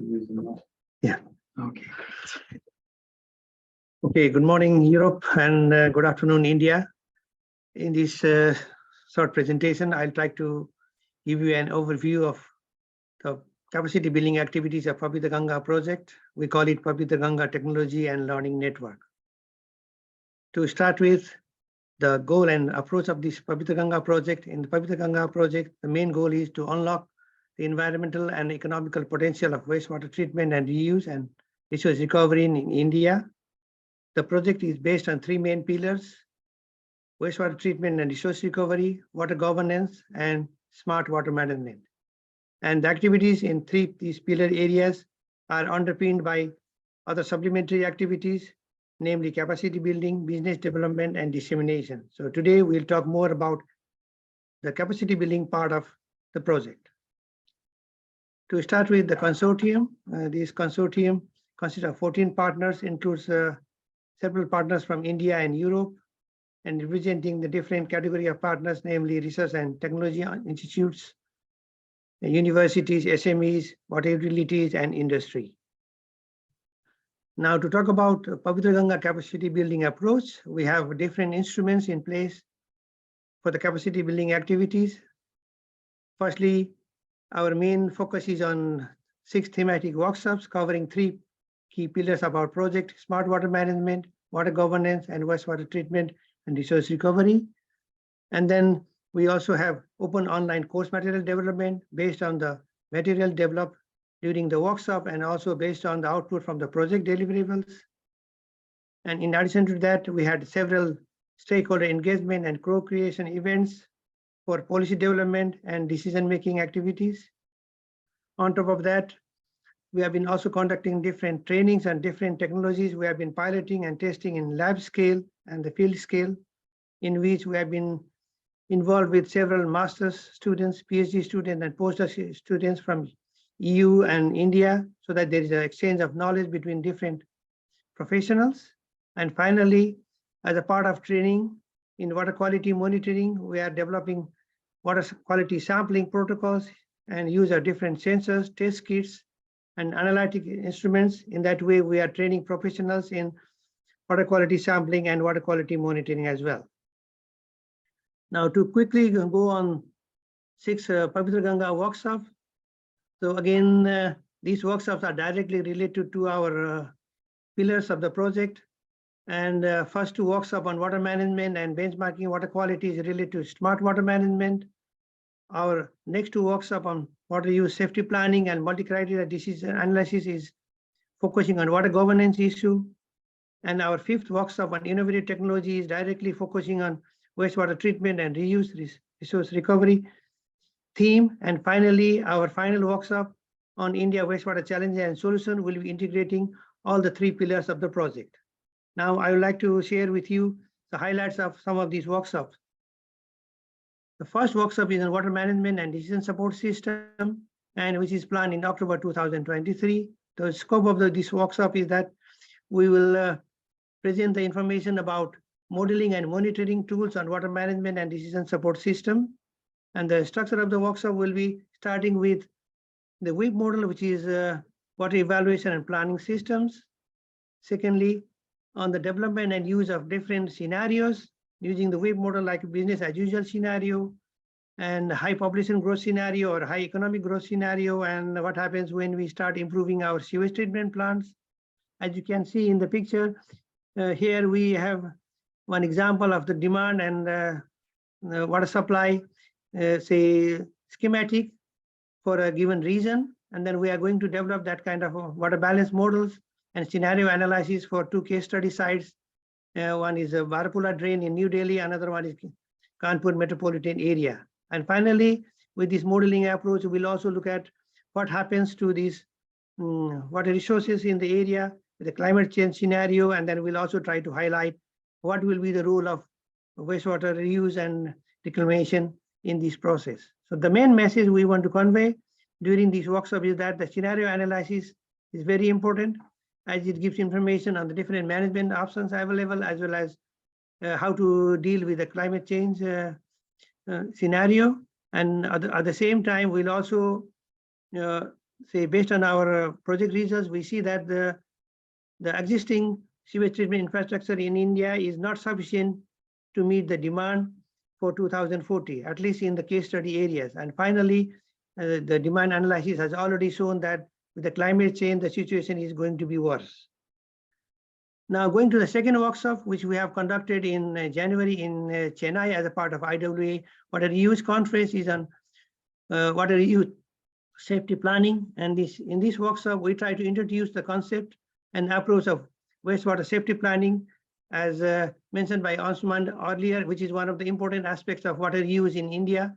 And then this workshop was mainly based on the WHO Sanitation Safety Planning Manual. And this workshop, we had 3 key presentations on wastewater reuse and health risks associated with it, not only to the workers of the wastewater treatment plant, but also to the farmers and the community in general. And we also had a separate course on occupational safety and health risks, what should be done and what should not be done during different phases of water reuse. And then we try to introduce the WHO's risk management approach, and that was followed by a group exercise where the participants were involved in technology-based semi-quantitative risk assessment. And the main message, again, we wanted to convey through this workshop was that water reuse safety planning is a very essential tool, and it should be given high priority in any water reuse projects. And occupational safety and the health risk management is key to the success of water reuse projects. The third workshop we are planning is on benchmarking water quality, and is also planned in October 2023. And this workshop is planned to train the professionals on data collections and also monitoring water quality for different resources. And as a part of this exercise, in our work packages, we have already conducted surveying of the groundwater in different villages in Kanpur where they are receiving wastewater for irrigation. And you are all aware that with the wastewater irrigation, it's likely that there can be some contamination of the local groundwater. So we have been taking samples from different groundwater in different villages in Kanpur so that we can see what is going on with the wastewater reuse. And for that one, we have been using different kind of sensors to monitor water quality. And then we have also developed dashboards using mobile system, also using the computer system, so that we can monitor what is happening with the water quality with time. And the main message we want to convey through this workshop and to train people is that how we can use handheld devices and how we can do the quick, rapid appraisal of the community by simple survey, and to get some first-hand information about water quality, and how we can use smartphones and other devices to get water quality information and to communicate and to show that what is happening on the ground. For example, when you monitor electric conductivity of the groundwater sample, it already tells you, whether there is extent of contamination of the groundwater with the wastewater irrigation or not. Now, continuing in this line, we have also already conducted another workshop on decision support models in April in 2022 as a part of another IWA conference in Poland. And the scope of this workshop was to facilitate a multi-actor problem structuring, because problem structuring is very, very important in wastewater reuse applications, and at the same time, how to make the decision, how to select the proper kind of wastewater reuse options. So to highlight that one, the workshop focused on 3 main aspects. Firstly, the problem structuring in a decision process. Secondly, developing and assessing solution for multi-criteria decision analysis. And finally, again, the most important one is how to engage a stakeholder in technological and policy support. And that was followed by the exercise where we were involved in the different case studies from different parts of the world on wastewater reuse applications. So again, the main message we wanted to convey to the participant during this workshop was that the proper problem structuring is very critical, so that we can map out where are the issues in the decision making. And then again, this also gives you the information that good decision making is very, very important in wastewater management on the level of the treatment, on the level of the reuse, and the type of the reuse. Finally, we also try to convey the message and train the participant that multi-criteria decision methods are very, very important, and they are very, very useful tool for addressing the decision problems, especially when they are more complex. And we have heard a lot of technology development in a lot of other projects in EU India. We are also involved in a lot of technology testing in the field and also at the laboratory scales. Just to give you the highlight, in the Pavitra Ganga project, we are categorizing technology development in the two main areas. First group of technology is more on wastewater treatment itself, the bulk organic removal and the nutrient removal, nitrogen and phosphorus removal. So for that, we have been piloting the anti-cost technology and self-forming dynamic MBR technology. While on the other hand, there might be many wastewater treatment plant or sewage treatment plant already in India, but maybe the effluent is not good enough for a real application for the water reuse. So we are also testing a host of polishing technologies for targeted compounds. For example, we are using the structured adsorbent technology for removal of chromium from, say, textile wastewater or say tannery wastewater. And we are also using photoactivated sludge for polishing the secondary effluent. And again, constructed wetline technology with activated carbon layer for removing micropollutants and heavy metals, and also combination of ozonation and clean block technologies with a combination of other block organic removal technologies, so that we can get a wastewater of the required quality. Now, to highlight these technologies which have been developed in the project or which have been piloted in the project, we are planning another workshop, which is mainly focusing on the technology side. And the scope of this workshop is to get the information about how to design this technology and what are the operational and maintenance requirements for these technologies, and whether these technologies are innovative for the Indian context or not. So we will introduce the technologies, their designs, and then based on this one, we'll also try to do some exercise on integrated technology development, like what combination of this technology will be useful for what particular reuse applications. And this will be also combined with a field visit to the pilot site. And in this project, we have two pilot sites, one in Kanpur, where we are piloting basically anti-coast technology with other polishing technology, together with self-forming MBR technology with other polishing technology like constructed wetline and adsorber technology. And in New Delhi at Barapula drain site, we're again piloting two main technologies, low fouling MBR technology together with ozonation and without ozonation. So we want to compare what is the polishing effect of ozonation. At the same time, at the Barapula drain site, we are also testing an anaerobic digester technology, which is not only treating the wastewater, but also creating energy. And then that is again polished with photoactivated sludge and clean block technology. So again, in this workshop, our main message is that there can be the technologies which are costing low energy or even energy producing technology. So that way we can not only reduce the operating cost, but also we can reduce the greenhouse gas emission. And then we are trying to show that with this combination of technologies, with the use of polishing technologies, we can not only remove the contaminants of concern, which is the micropollutant, but also the targeted pollutant like dyes, if it is a textile wastewater, or chromium, it is a say tannery wastewater, so that we can deliver the safe wastewater for the intended application. And finally, our final and solution. And the whole idea of this workshop is to summarize the findings of the Pavitra Ganga project, to create awareness among different stakeholders, not only the researchers, but also the government officials, private sectors, businesses, community on the main wastewater treatment challenges and reuse in India. So in this workshop, we want to provide an overview of the technology developed and also the overview of the contaminant of concern in different water reuse projects in different type of water reuse in India, and not only focusing on the technology, but also what is likely the impact of the climate change and the hydrological condition change on the wastewater use in India, whether there is a more future for wastewater promotion, reuse promotion in India or not. And finally, not only looking at the technology, but also what is the application of this technology in the context of, say, the current economic situation, what are the policy framework required for use of this kind of technology in India, and what are the regulatory framework required for use of this kind of technology in the India. So basically, this workshop is again integration of the findings of the Pavitra Ganga project and ultimately contributing to the Sustainable Development Goal 6 of clean water and sanitation.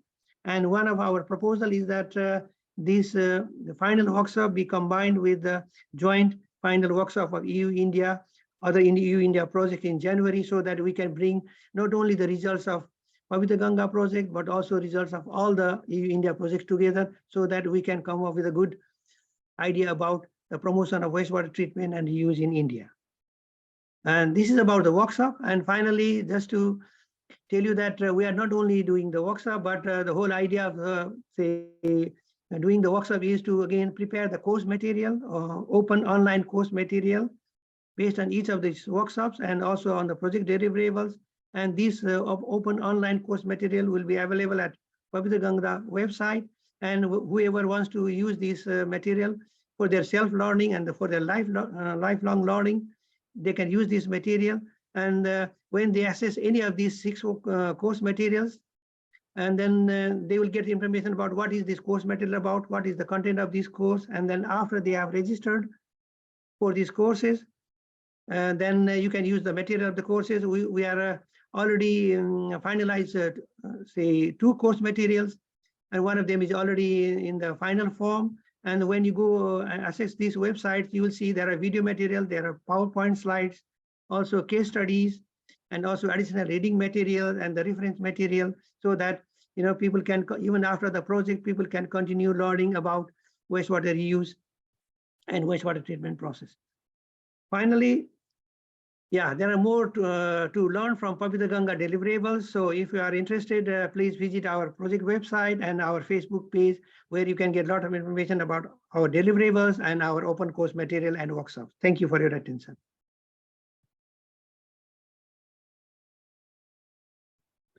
So thank you, Saroj. We are now going to continue with our panel discussion.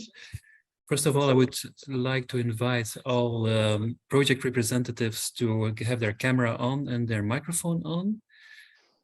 And then I would like to give the word to Mr. Giulio Patanaro. He is a representative of the European Research Executive Agency, and he will lead this panel discussion. The floor is yours, Giulio. Yeah, thanks a lot, Nico. So good afternoon and good morning to everyone. Since we have less time than expected, I will keep this panel discussion within the 10 minutes, if you don't mind. And first of all, I would like to thank you all for your very interesting presentations. Like on my side, I noted down what seems to me like very clear from your presentation, that capacity building is not just a way to strengthen capabilities and to share expertise and skills, but it's also a way to ensure commitment and trust in the communities, and also to get like the end users on board. And then I think it was also very interesting to note down that I mean, you all agree that capacity building is also key to ensure the sustainability of the solutions that you are proposing in the context of your projects, right? So also from our side as a funding agency, this is very important. This becomes, I mean, even more important to ensure the high impact of your project in the long term. I've seen here that in the question and answer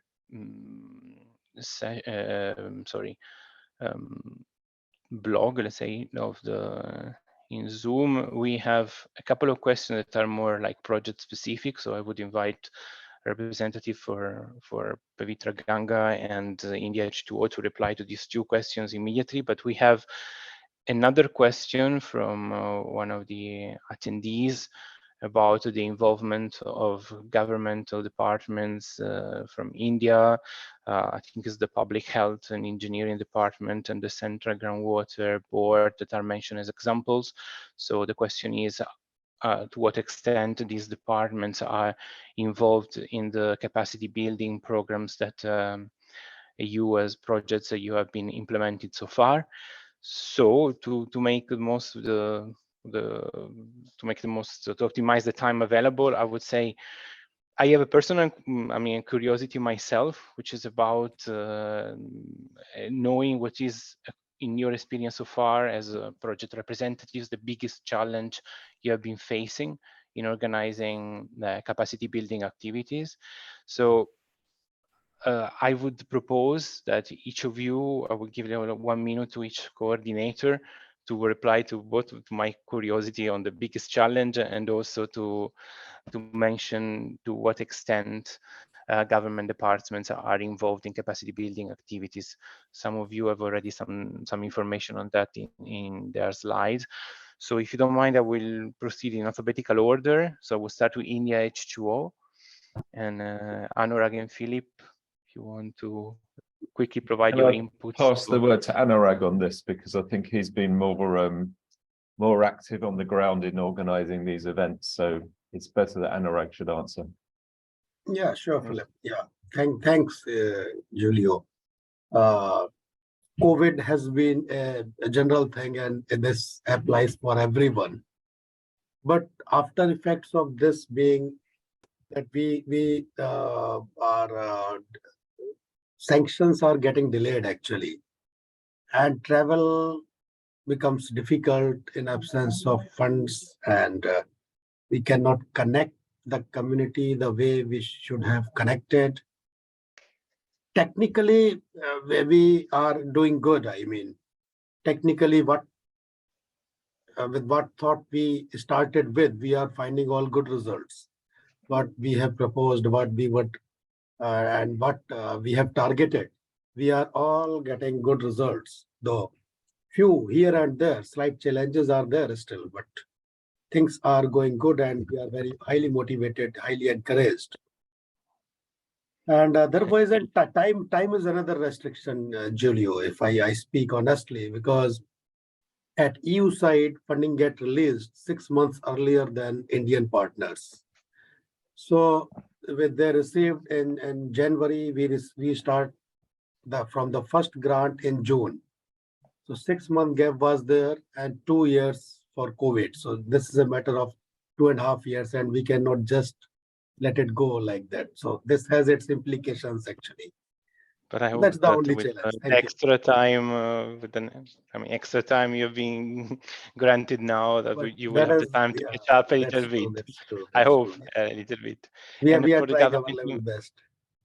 And about the government, to what extent are government representatives involved in your capacity building activities? Do you have public agencies from the Indian government that are taking part in the activities, representatives? Yes, definitely. We have good connects with DST, DBT, and with the state ministries also. There is one Gujarat Pollution Control Board in my state, GPCB, and another ministry is Ministry of Forest, Environment and Climate Change, MOEFCC. So they are in regular touch, and they used to call as and when they require some expertise, some expert opinion. So they are well connected, and they used to call me, and they used to take our services also. Oh, that's good. So thanks a lot, Anurag. We'll move to Lotus Bérengère. Maybe your take on this. Okay, so your question is the most critical, the biggest challenge. Yeah. I'd say the one is it's a very multidisciplinary skills that is needed to make the sensor, the Lotus sensor, and we have to build a chain of values for that.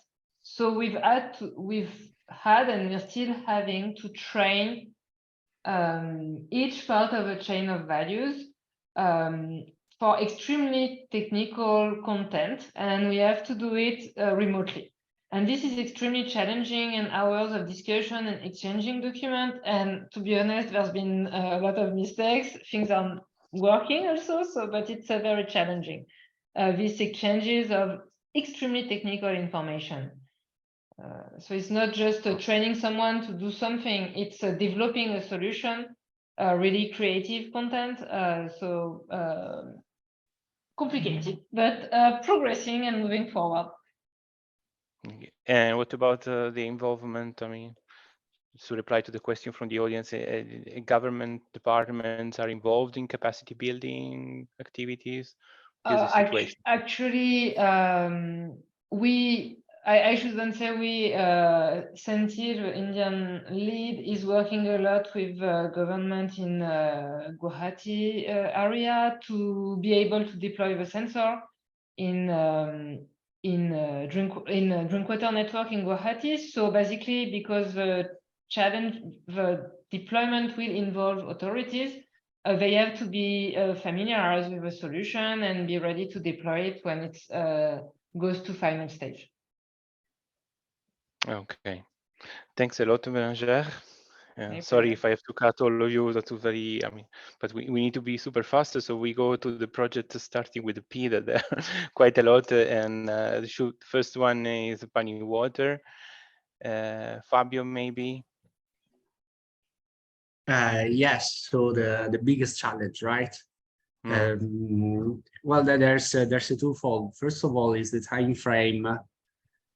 So capacity building wants to lead to behavior change, and this is not something achieved quickly, and this is not reachable throughout the lifespan of a project at all. Also, a project is pretty long, so there needs to be continuity afterwards, and it means that the organization that do the capacity building, they need to find the financial resources to do that, and it is not often the case.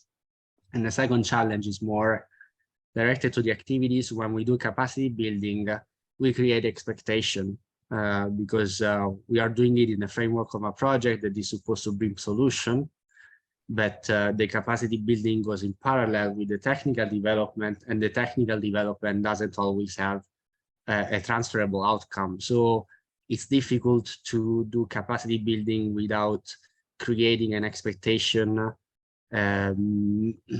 which could be problematic if disattended in the end. Let's see. And in terms of like involvement of government authorities, representatives in your capacity building? We had, I would say, pretty good response in the region of Bundelkhand, especially where most of the capacity building was directed from the local government authorities. They were engaging a lot, and they were very aware of the arsenic problem in the region that we show in the project. It's very common. They also expect to have a solution. Okay, thanks a lot, Fabio. And I think it's Mirko for Pavitre. Yes, thanks a lot, Julio. Yes, the biggest challenge we are facing are the discharge limits. The latest discharge limits in India are, quite strict. I mean, for example, the 10 total N, it's a challenge. I think in Europe, 95% of all treatment plants would not fulfill these requirements. I don't know how many in India are doing it. And as we are working in the field, this is an issue. I mean, we have excellent results in terms of BOD, COD, P, and so on. But with the total N discharge limits, we are struggling. And this is also the reason we are looking, or we are working with the pollution control boards in our destinations to discuss it, because we have really good running systems. They would fulfill EU regulations for sensitive areas, but we are not fulfilling the new regulations in India. But we don't know any technology which could do this one, except like super expensive membrane treatment steps. And this is our challenge, and also our linking point to the ministry and the pollution boards in India. So you are actively involved in some sort of policy making in a way, or you're trying to influence policy. I mean, we have to ask for exceptions for any new kind of technologies, but it's a really tricky question. I don't know how the other projects are handling this new discharge limits. Thanks a lot, Mirko.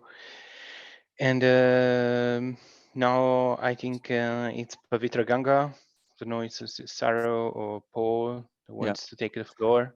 Yeah, okay, thanks very much, Julio. I think it's really interesting that the main challenge for us is to make sure that our innovations are meeting the questions and the issues in India.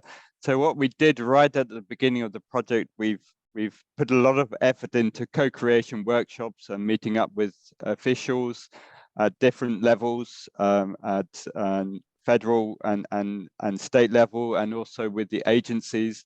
We also engaged with local communities. So I think that's a very important step right at the beginning, to make sure our work is relevant at different levels. And of course, I think a second challenge will be to make sure that there is continuity after the project. So one of our solutions to that is to make sure that the workshops we give, we provide online material, which will leave a legacy for the project.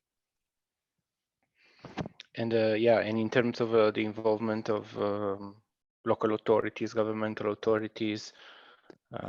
Well, yeah, as I said, yeah, we've had stakeholder co-creation workshops with these officials in the places we've been working with, and we've also developed a roadmap on innovations from the project, which are geared straight to the local Jal Nigam authority. So I think we're closely connected with the stakeholders on the ground. Okay, thanks a lot, Paul. And I think it's Marcos now, Saraswati 2.0. What's your view on the challenge for capacity building? I cannot say too much about it because it's mainly organized by our Indian partners. And we've not yet started the process of organizing capacity building workshops. As I understood, it also depends to the funding available from DSD to the Indian partners to organize such workshops. And I mean, we organized so far stakeholder workshops, which could be also labeled as partly capacity building workshops. So they went well. So we did not experience any bigger problems. Yeah, that's it, what I can say to that topic.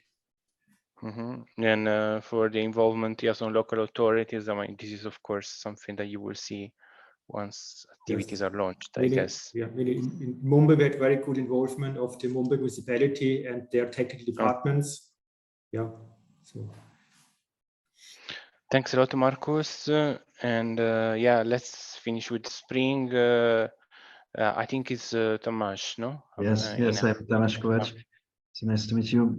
So I'm not the project coordinator, so I don't have a big overview on the capacity building part of the project. I'm represent SME here in the project, but still we could face some so-called global issues. I mean that, for example, during the COVID era, the travel was very hard to manage, and some of the face-to-face activities had to be done online. So altogether, it was quite effective.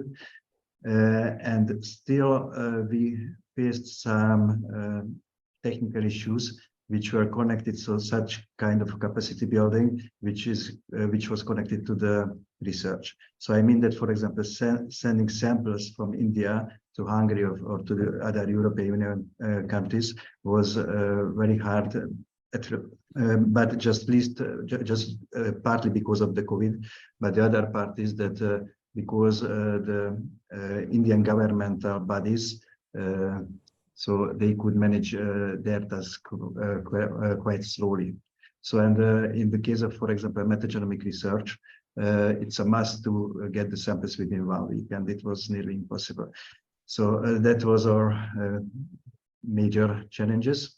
And concerning the involvement of governmental body, I could face that both in Indian side and both on the Indian side and both on the European Union side, the governmental bodies were very helpful. So just to mention, also Raj mentioned that on our Spring Water Summit, 2 ambassadors from Hungarian countries were present, and also Mr. Bharat Lal, the Director General of the National Center of Good Governance, and Additional Secretary, the Ministry of Law, Jal Shatki, was present at that event. So just in a nutshell. Thanks a lot, Tomasz. So I think it's a very positive feature for what concerns the involvement of local authorities or policy makers, let's say at different levels, regional in particular, and also the challenges also noted on our side, the issue with time and yeah, the expectations to be met, and also this issue, the regulatory issue with the discharge limits that Mirko was raising.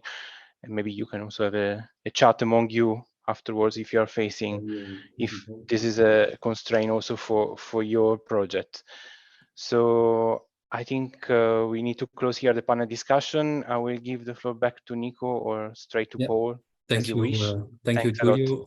There are some questions in the Q&A, but since we are running out of time, I would suggest that we will gather all those questions and work on the answers, and then every participant will receive an email with the specific answers to those questions. We now have to move on to the next point, which is the wrap-up, and will be done by Paul Kempling from Pavitra Ganga.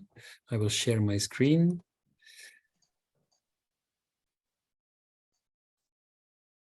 Do you see my screen now? Paul, I will give the floor also to you. You will start with an infographic about the 7 EU India water projects. Right. Thanks very much, Nico. Obviously, it's important that the EU-India water projects provide an impact and provide a positive legacy for future developments. So in terms of technology transfer, we have 37 pilots on wastewater treatment. We have 7 pilots on drinking water treatment and 10 pilots on monitoring and modeling. And of course, we want to have capacity building impact. And this is shown in terms of co-creation and training workshops for water professionals and reaching up to nearly 2,000 participants. And of course, we want to transfer our knowledge from the projects between EU, India, and from India back to EU.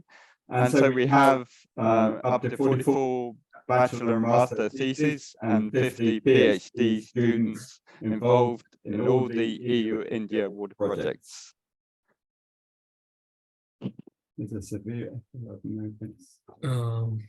I cannot.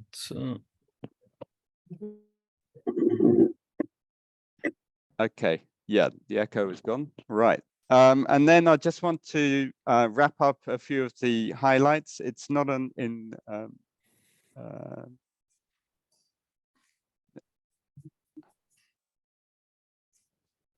so we asked our sister projects to give a few highlights, and I've summarized them in 3 slides. So Pani Water, we have demonstrated and trained how new technologies can assist the removal of contaminants of emerging concern in drinking water and wastewater. I think from their discussion today, they're obviously the capacity building has to be done at a high academic level for the emerging for the protocols for the emerging contaminants of concern, and so they've had an important program of academic exchanges. In the Lotus project, obviously, they've had a main focus on the development of their sensor to measure water quality parameters in India.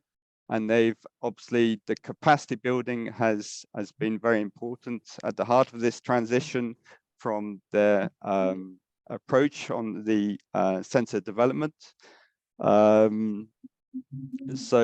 And also, of course, the application of the sensors in the field. So the training has been very important there. And obviously the hydroscope, setting up this hydroscope company startup is an important way of transferring knowledge and protocols in the right way.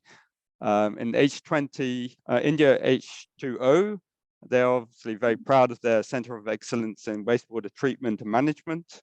and they're working very closely with the village where they're delivering treatment of brackish water from the groundwater. And this is being carried out in the state of Gujarat. So go to the next slide, Nico. And in Pavitra, of course, they've been developing large-scale systems on drinking water, rainwater harvesting, and wastewater treatment. And they see cost-efficient and sustainable water concepts as being very urgent and possible in India to support the circular economy. And they've done a lot of work. Their focus is mainly on the joint ventures to upscale their technologies. So capacity building has focused on that. And in Saraswati, they have technologies which have been tested across India. Sustainability is their main consideration, and they see capacity building as essential to overcome the barriers of technology uptake. And they're emphasizing on the identification of best available and affordable technologies in their project. Next slide, Nico. And so, yes, we have the two final projects. Spring has been working with the farmers. They're keen to engage with water management concepts, but they see a lack of coordination between the government and policymakers as a clear issue. And their capacity building has looked at some of the organizational and societal aspects, as well as of course, the innovation issues as well. And then in Pavitra Ganga, so we have our Pavitra Ganga learning network, and these are delivering training workshops across the whole gamut of work that we're doing within the project. And we see that reaching the right target groups to uptake the innovative technologies and management practice remains a major issue. And I think we are obviously ensuring that capacity building across the 7 projects needs an integrated approach so that we tackle technology, water management and water governance gaps thoroughly, and we start to make sure that we deliver the right solutions in the right areas in India. So we've seen many examples from the projects of stakeholder engagement at different levels, communities, NGOs working in the field, in the schools, working with the government agencies and the universities. And they have to, and I think in all the projects, we have emphasized that we have to have a better respect and value of water. And we need to manage this important resource much more carefully in the future. So I think that basically wraps up, from my point of view, what we've heard in our webinar, and I hand the floor back to Nico. Thank you, Paul. We have come at the end of our webinar. I would say sorry for the delay, but I hope it was very interesting, that you have gathered some new useful insights and that it brought inspiration for your professional activities also. I would like to thank our keynote speaker, Anshuman from TERI in India. Of course, also all representatives of the EU-India Water Project. Of course, also our moderator, Mr. Giulio Patanaro from the European Research Executive Agency. And of course, also the organization of the European Green Week partner events, of which we were part. A recording of the webinar and a document with the presentations will be sent to all registered participants. And as I already told you, we also had some interesting questions. We will work on that, and we will also provide a decent answer to those questions in the webinar report. So with this, we are at the end of the webinar, and we'd like to thank everybody and say goodbye. Thank you. Bye. Thank you very much. Thank you very much. Bye-bye. Thank you. Thank you. Everybody. Thank you. Bye-bye.